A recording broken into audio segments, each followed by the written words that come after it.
called one mixed puppy. I've also been called a Heinz 57. And for those of you who don't know what that is, a Heinz 57 is a mess of something. Now, before you try to make this into a science fiction double feature, I should tell you, I'm multiracial. Now, growing up multiracial in San Francisco was by no means groundbreaking. In fact, compared to some of my friends, I was fairly homogenous. But still, as someone who is multiracial, you try to find your place in the sky and where you belong in all of this. So I went where anybody would have gone, the dictionary. And this is what I got: identity, state of being. I don't know about you, but I didn't know what to do with state of being. So going into college, I had this idea that identity meant it was my state of being. And that became a little bit more complicated when I would tell people my racial identity of German, Irish, Spanish, and Native American, which is a completely dumbed down version of it, but we don't have time to tell the whole story. And I would hear things like, well, what are you more of? Or, you can't be all of those things. Or, you're American because your grandparents were born here. And this idea that you could only be one or the other, or more of one compared to the other, really pushed me to find out what identity was. So identity is not just my racial identity, but it also includes your personality, your religion, your sexual orientation, where you're from, what you really think makes up your state of being. So who am I? Well, I'm a fourth-generation San Franciscan. I'm Catholic. I am, as of May, going to be college educated. I am a sister of Delta Rho Delta. I am strong-willed to a point, and I am a foodie. I literally love food. I will do anything for food. And so you take this combined with my racial identity, and you have this giant snowball going on. And what does that mean in the big term of this? Because I'm not the only one like this. In fact, there are more people who are more mixed than I am. So picture this. 2002 is the first time in the census multiracial people are allowed to put more than one race. And this doesn't sound like a big deal, but this is a big deal for us because for the first time, we don't have to decide what we're more of. But recently, a Pew Research study said that out of 21,000 Americans sampled, only 56% of those who are multiracial felt proud of one or more of their backgrounds. And when you think of 56% of 21,000, and then the remainder of that, that's not quite enough. Okay, 1 out of 4 people have had people come up to them and guess what their ethnicity is or tell them what they look more of. And as someone that's multiracial, that's really annoying. Furthermore, over 60% of people have been the butt of racial slurs or racial jokes. Now, you might think with this information, by 2060, our population of multiracial individuals is thought to triple, that our approach to multiracial individuals is going to become more open-minded, and we will somehow be able to grow that percentage of people who accept their identity. Well, I would like to believe that, but past examples lead me to believe that this might not be the case, and in fact, we might be pulling back the numbers of people who are proud of themselves. So here are a few case studies that lead me to believe we might be pulling it back. Spain. Many of you are familiar with the fact that Spain had a civil war.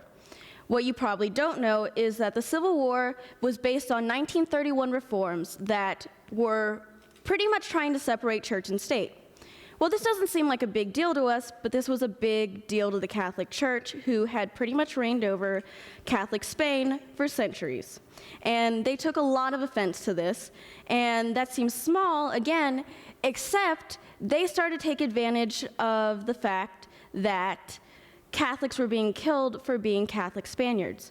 And then the Catholic Church started to back Franco and the rebels and this civil war. Okay, that's one example. Next example is Ireland. Ireland faced a period of time known as the Troubles. The Civil War itself was only a year long, but the Troubles were much longer.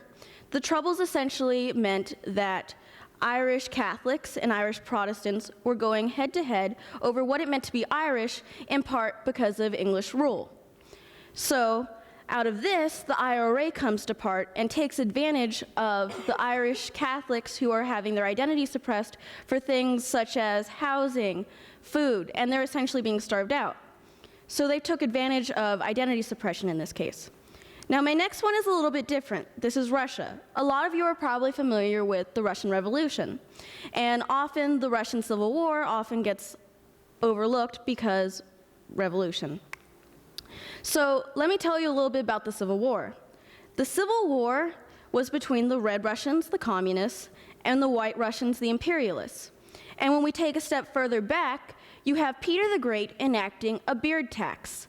The beard tax primarily focused on people in the southern regions of the empire who would express what we would consider ethnically Slavic identity through growing a beard and expressing that through their Orthodox religion.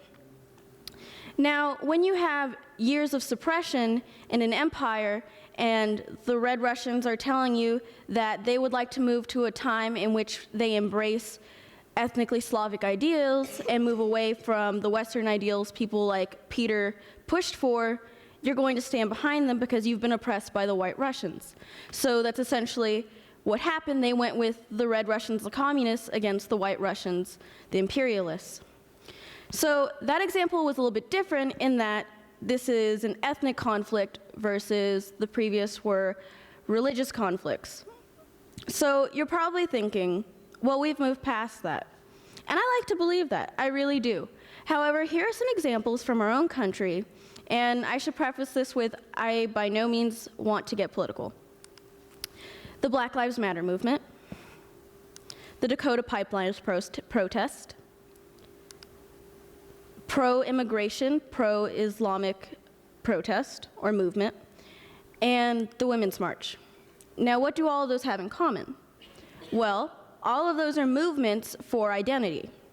Now, what do those not have in common with the previous ones? Well, I'll tell you. Although these are movements in which people are challenging the government, I will say, playing devil's advocate, it's great for the government because that's how we grow and that's how we have our ideas represented in the government. These are different because we don't have someone at the top taking advantage of the suppression of those at the bottom. So we're essentially in a period of a ticking time bomb in which we're essentially waiting for people to take advantage of the mass amounts of people unhappy with their identity being suppressed by our government.